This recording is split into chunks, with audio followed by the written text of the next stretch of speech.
በአዲስ አበባ ውስጥ ከሁለት ጋብቻ አንዱ በፍቺ እንደሚጠናቀቅ ያውቃሉ?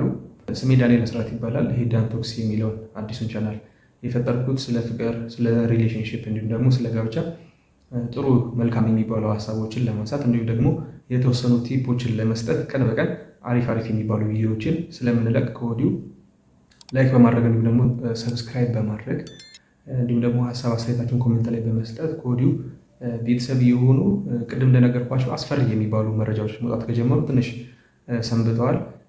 በአጠቃላይ በ6 ወር ውስጥ በአዲስ አበባ ውስጥ ነው የምነግራችሁ ይህን መረጃ። በ6 ወር ውስጥ ከ4500 እስከ 5000 ሰዎች ትዳራቸውን ያፈርሳሉ። ይሄ ማለት በወር ስናመጣው ስንት ይሆናል ማለት ነው? ወደ 800 ይሆናል ማለት ነው ቁጥሩ።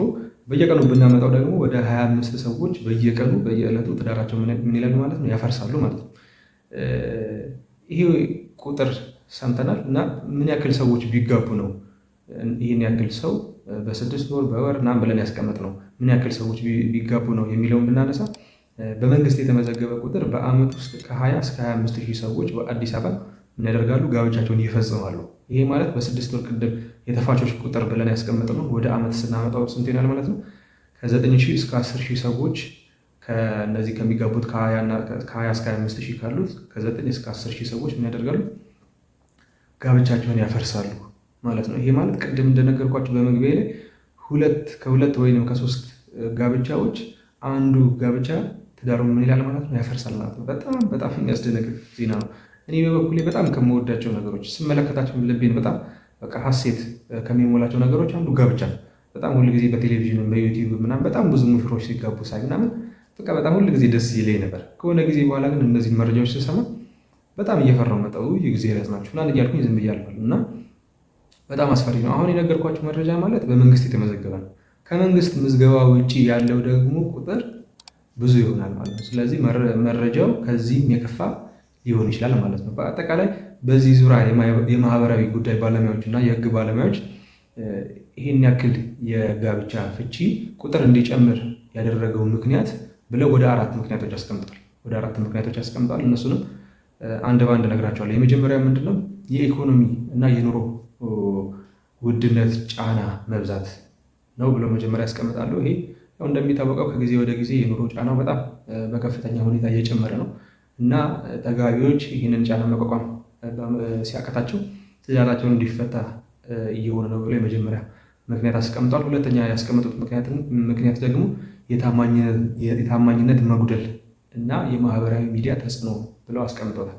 ይሄም በጣም በተለይ አሁን ባለነው ትውልድ በጣም በከፍተኛ ሁኔታ የሚስተዋለው ታማኝነት የሚባለው ነገር እንዲሁም ደግሞ የማህበራዊ ሚዲያ ተጽዕኖ እሱም በጣም ትልቅ ተጽዕኖ አለው። እንዲሁም አንድ ወንድማችን እዚሁ ዩቲዩብ ላይ ምን ሲል ሰምቼዋለሁ።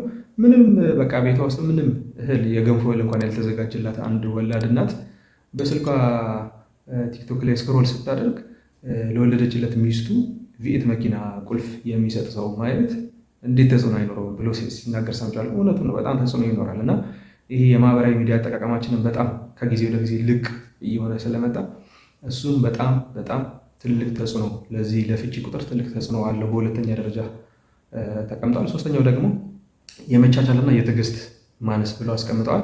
ይህም በቃ ተጋቢዎች ወንዱም ሴቷም ስለሚደረግላቸው እንክብካቤ ስለሚያገኙት ነገር ብቻ አስበው ይገቡና ከዛ ትዳር ውስጥ ሲገባ ደግሞ መቀበል ብቻ ሳይሆን መስጠትም ምን ይላል ያስፈልጋል። እንደውም ትልቁ ፖይንት ያለው ደግሞ ምን ላይ ነው?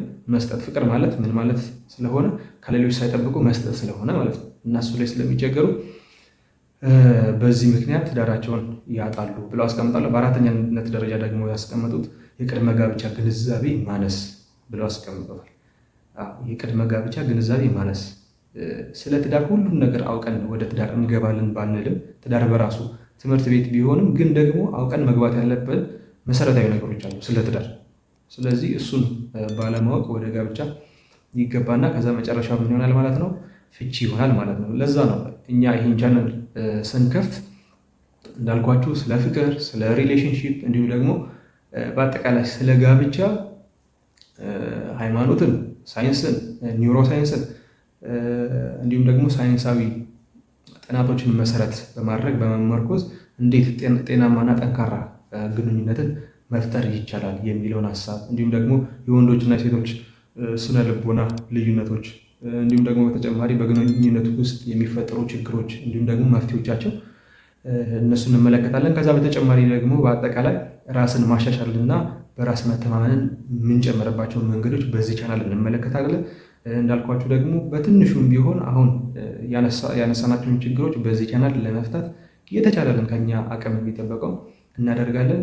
አይሆፕ የምናነሳቸውን ሀሳቦች የምንለቃቸውን ቪዲዮዎች ተወዳችኋላችሁ ብዬ አስባለሁ። ቀን በቀን ጥሩ የሚባሉ አጭር እንዲሁም ረጅም ቪዲዮዎችን ፖዚቲቭ የሆኑ ነገሮችን ስለ ፍቅር፣ ስለ ሪሌሽንሽፕ፣ ስለ ጋብቻ እናነሳለን። ስለዚህ እናንተም ከወዲሁ ሰብስክራይብ በማድረግ ቤተሰብ የሆኑ ቪዲዮን ላይክ አድርጉ ለብዙዎች እንዲደርስ። እንዲሁም ደግሞ ቢጨመር ቢቀነስ ብላችሁ የምታስቡት ሀሳብ ካለም ደግሞ ኮመንት ላይ ያስቀምጡልኝ። እግዚአብሔር ይስጥልኝ።